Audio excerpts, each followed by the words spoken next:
Assalamualaikum warahmatullahi wabarakatuh. Kembali bersama kami di Majelis Yas'alunaka Islam Solusi Kehidupan bersama Syekhuna Syekh Surahman Hidayat. Ya.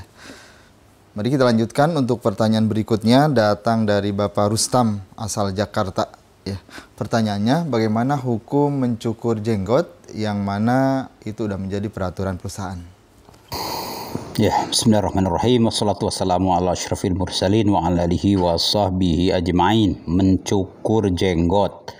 Jadi bagi laki-laki itu ada yang Allah berikan zinah, hiasan ya di badan. Ada cambang, yaitu kumis ya. Cambang ya. Dan ada jenggot. Nah, ini ditanyakan bagaimana mencukur jenggot boleh enggak kan? Tapi ada peraturan perusahaan ini ya membatasi ya di sini. Kalau dalam keadaan normal tidak ada pembatasan aturan lingkungan, tentu aslul hukminya, hukum dasarnya dalam hadis itu ada taufir al-liha, yaitu menyuburkan jenggot ya, atau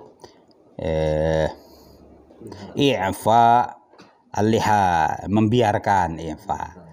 Tapi ada juga redaksi lain dalam hadis ya sahih semuanya, ikram al-liha. Ikram itu merawat.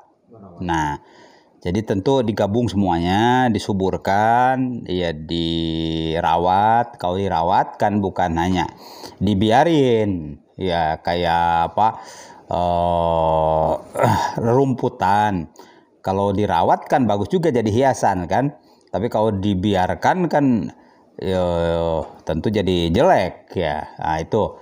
Nah, jadi di sini ada tentu aspek ya tazin, yaitu memperbaiki ya, membaguskan ya. Ya, jadi digabungkan antara merawat dan menyuburkan ya kan. Nah, itu tadi kan dibatasi ya karena aturan perusahaan. Nah, kalau perusahaan ini kaitannya kan dengan darurat, kepentingan ma'isyah. Ya, cari pakasaban, ya kan? Dan itu adalah wajib fardhu ain untuk setiap orang supaya orang itu bisa menghidupi dirinya, apalagi sebagai kepala keluarga. Nah, kalau peraturan perusahaan diabaikan, ada risiko, iya kan? Ditegur, bahkan lebih parahnya mungkin bisa dipecat, ya kan? Nah, itu dinilai sebagai karyawan yang tidak loyal. Nah, ketika ta'arud ya antara dua hal, yang satu sunnah, jelas sunnah itu ya, tapi yang satu ini fardu.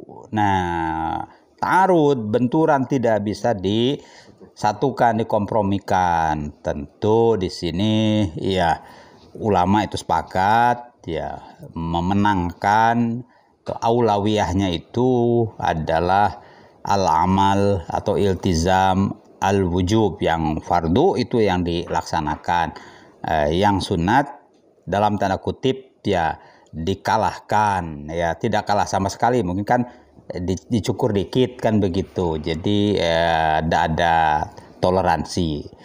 Itulah. Jadi ketika ada benturan itu, maka mana yang lebih aula, yang lebih kuat ininya hukumnya, itulah yang didahulukan, diutamakan. Sebab tentu menjadi zalim gara-gara persoalan kita sangat memperhatikan masalah jenggot, lalu ya perusahaan kehilangan pekerjaan, tentu itu menzolimi keluarga dan anak-anak ya kan. Dan itu adalah cara memahami syariat secara tidak proporsional. Demikian, wallahu a'lam. Jazakumullah khair. Pertanyaan berikutnya dari Maryam. Ya. Pertanyaannya, apa hukumnya mendownload film yang ada di internet? Ya, apakah halal atau haram untuk ditonton? Ya, film di internet di download itu bagaimana? Pertama, filmnya apa, ya kan? Apakah filmnya baik, ada mengandung maksiat atau tidak, itu satu.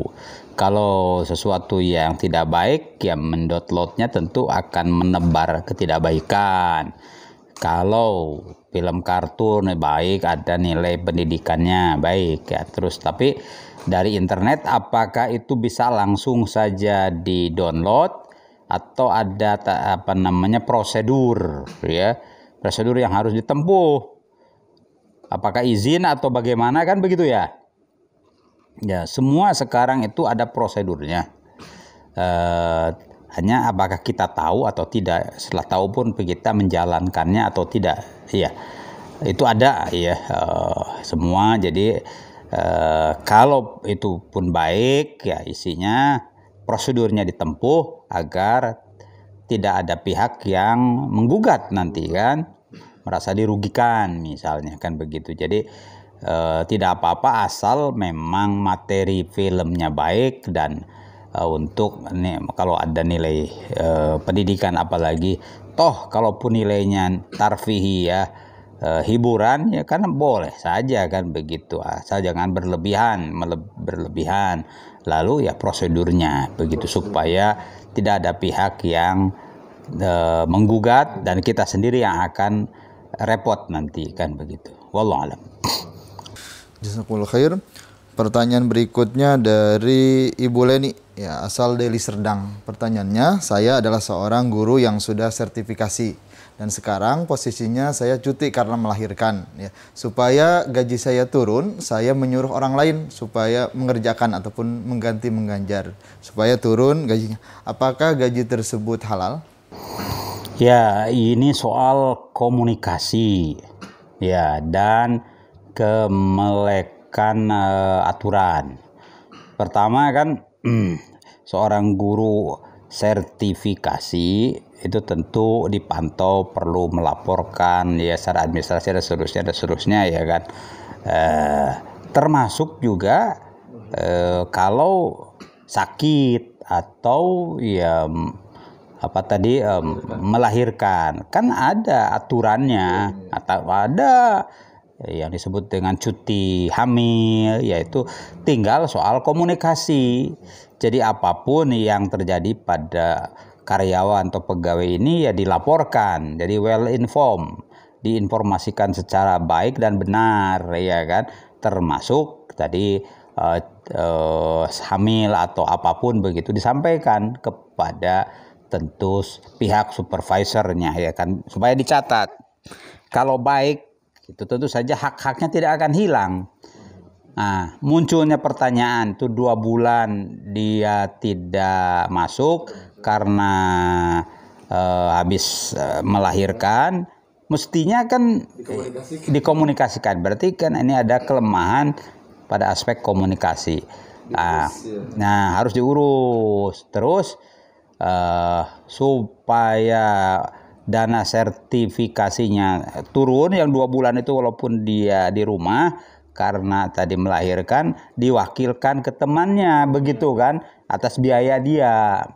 Ini bagus sih, agar memang tidak ada pihak yang dirugikan. Tapi kelemahannya yaitu soal pelaporan untuk komunikasi.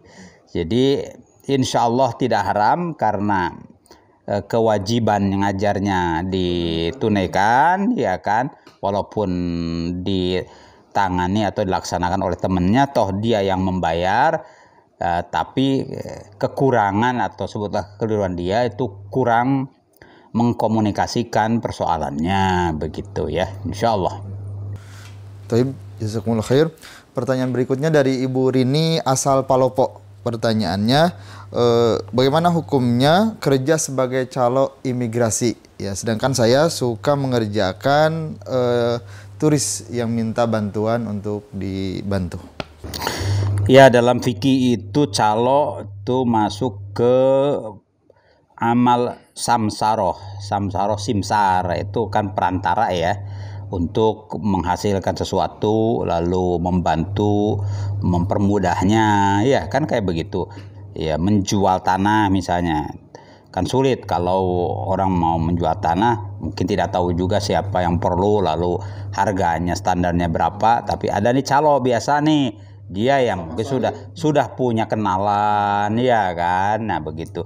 Sama juga dengan urusan imigrasi, ya untuk mendapatkan paspor atau apapun ya, kalau ngurus sendiri ya apalagi pengalamannya nggak ada, itu repot lah pastilah ya, repot.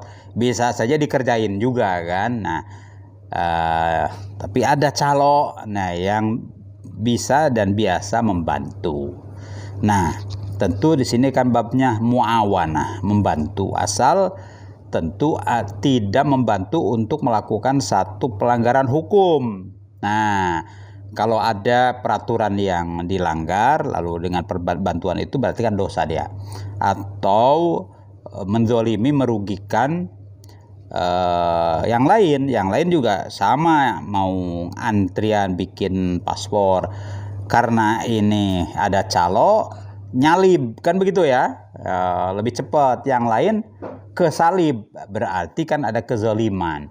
Jadi jangan ada perbuatan yang zalim, jangan ada juga melanggar peraturan, sebab mentaati peraturan itu wajib, melanggarnya adalah haram. Ya itu saja, ya kan. Kalau normal ya, lalu tentu syukur-syukur kalau sudah diformalkan ada tarifnya, bagus tuh. Kalaupun tidak, karena ini mungkin ya kasuistik ya, sehingga tidak bertarif, itu ya sesuai kesepakatan saja boleh, ya kan begitu ya. Asal jangan ya, mungkin ada larangan di situ dari pihak imigrasinya, hati-hati terhadap calo. Kalau ketemu ada yang pakai calo, maka akan itu kan berarti madorot ya. Jadi 3 hal, jangan melanggar peraturan, jangan melakukan tadi kezaliman, dan jangan membawa kepada madorot. Ya itu aja ya kan. Kalau tidak, normal-normal saja silahkan begitu. Taib, jazakumullah khair.